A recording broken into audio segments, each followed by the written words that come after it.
Hi, welcome to the Montana Real Estate Channel. If this is your first time to visit the Montana Real Estate Channel and you want to know all there is about Montana real estate and the markets out there across the state, in western Montana in particular, you're going to tap that logo down on the right-hand side of your screen and hit the notification button so that you'll know when we post up a new video about a community in Montana. I'm Craig Cyphers and I work with my daughter Erica at Cyphers Family Real Estate, and my family's been helping folks buy and sell real estate in Montana since 1966. I work with Exit Realty South, but we have offices all over the state of Montana. And today in this video, we're going to be outside of Lincoln, Montana. We're going to come over Stemple Pass and drop into the small community of Lincoln. If you're thinking about moving to Montana or relocating, this is a very interesting area, a lot of recreation, snowmobiling in particular. And whether you're moving in 9 days, 90 days, 3 months, or 3 years, you'll want to have us help you out. We have resources. We'd like to be a resource for you. And everything that you need to know in order to get a hold of us is in the description below. So let's go out and take a look at this rural area, mountain country in Montana.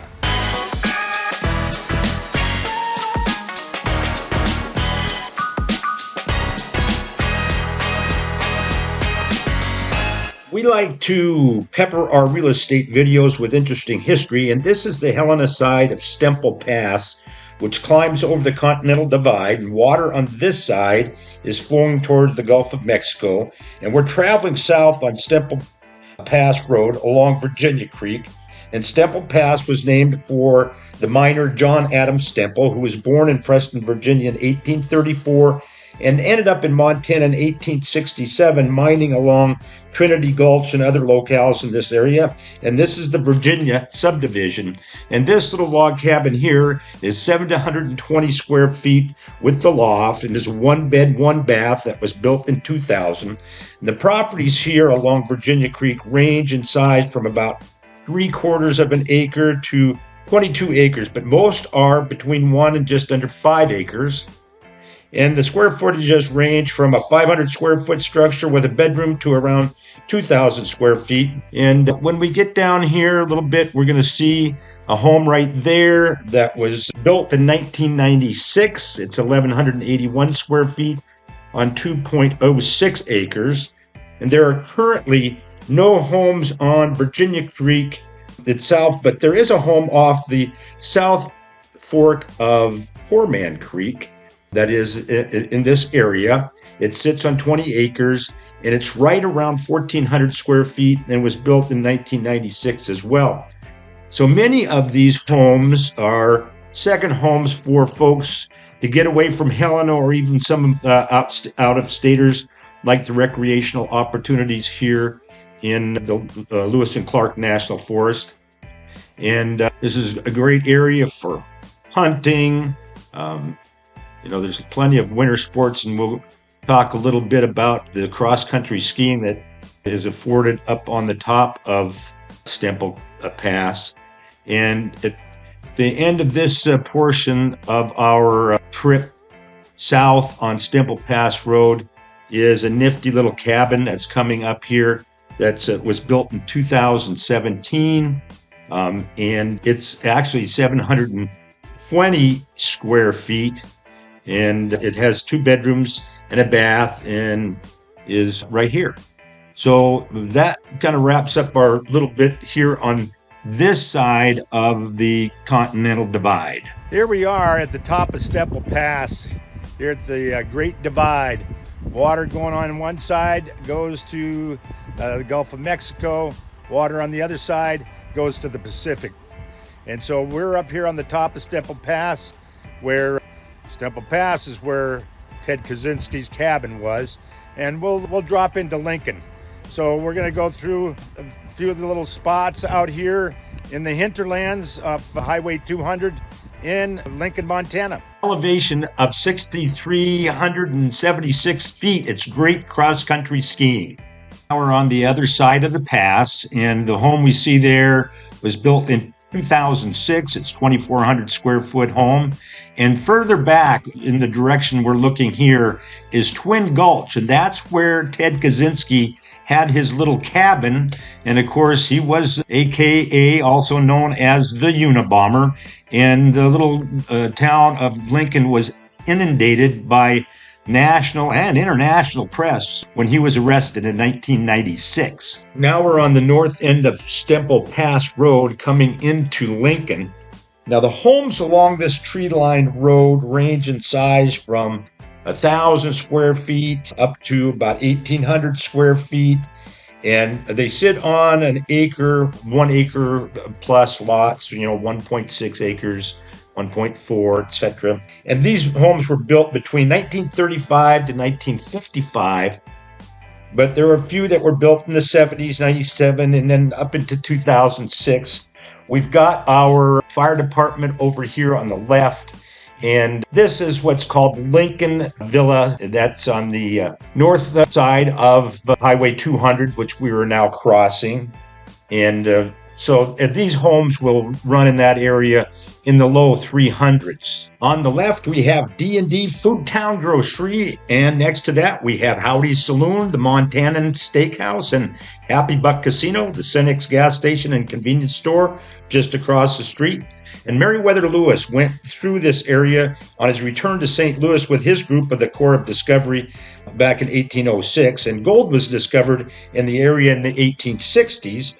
And when Lincoln Gulch was abandoned, the present-day location of Lincoln was favored due to its location near the Blackfoot River. The town has a population of about 1,000 folks. According to the 2020 census, it's actually lost some population. The school is very small. Here it is right here, and they have 149 students. Out here in the area of Lincoln, you always have to be prepared to run into grizzlies. The average grizzly bear is about 500 pounds, and we're going to look at one here at the Lincoln Ranger Station.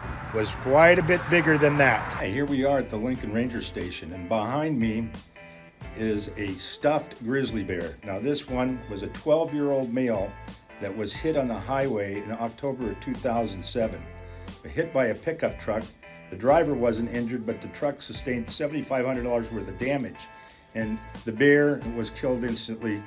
But the bear weighed 830 pounds and stood 8 feet. This is the kind of wildlife you might expect to find in the Lincoln area. Is the Lambkin edition in the Lincoln Villa site. These homes vary 520 square feet to roughly 1,200 square feet and sit on anywhere from an 8,000 square foot lot and lots up to nearly an acre here on 2nd Street. Lincoln's elevation is 4,500 feet, so you'd better like snow in this little bird. In fact, Lincoln is famous for snowmobiling and sled dogs. Yeah, that's right. In fact, Doug Swingley is from Lincoln, and he is a 4-time winner of the Alaskan Iditarod. So winter is kind of a big thing in Lincoln. Let's go take a quick little look at a little burg of Ovando in Powell County. Just a quick drive down Highway 200 from Lincoln. We're heading west on Highway 200, looking into the Bob Marshall Wilderness Complex, which is made up of 3 wildernesses, the Bob, the Great Bear, and the one directly in front of us is the Scapegoat. It comprises all of that complex, over 1.5 million acres. It's essentially a wilderness all the way to Canada. Part of the Lincoln trip is 27 miles west in a little community called Ovando. You can see the sign back there that says Main Street. So this is Main Street, Ovando, Montana. And we'll talk a little bit about Ovando as we go along here. But this is Main Street. We can see here just off is the Stray Bullet. Stray Bullet. We're going to go in there and have a little bite to eat. Then you can see there's not a lot here in Ovando, but it's a cool little place. And we've got right behind me, we've got the Barber Inn Museum. We've got the post office just right back here.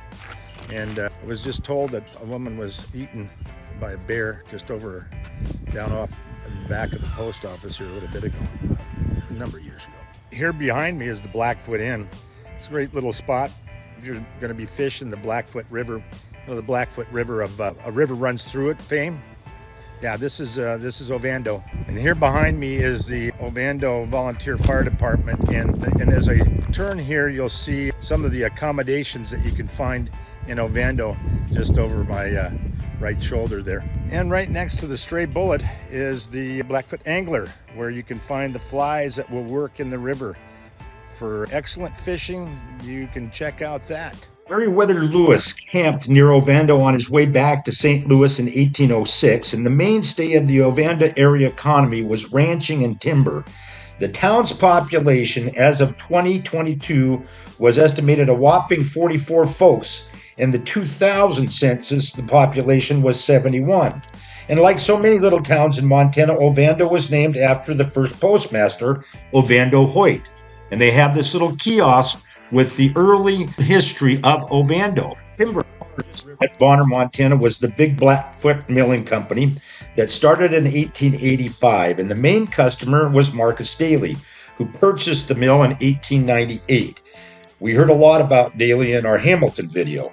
The mill started the big Blackfoot Railway to bring logs in from outlying areas, and Ovando had hoped it would reach up the river to them, but it never arrived, and therefore the little town of Ovando never really had much more than a population of about 100.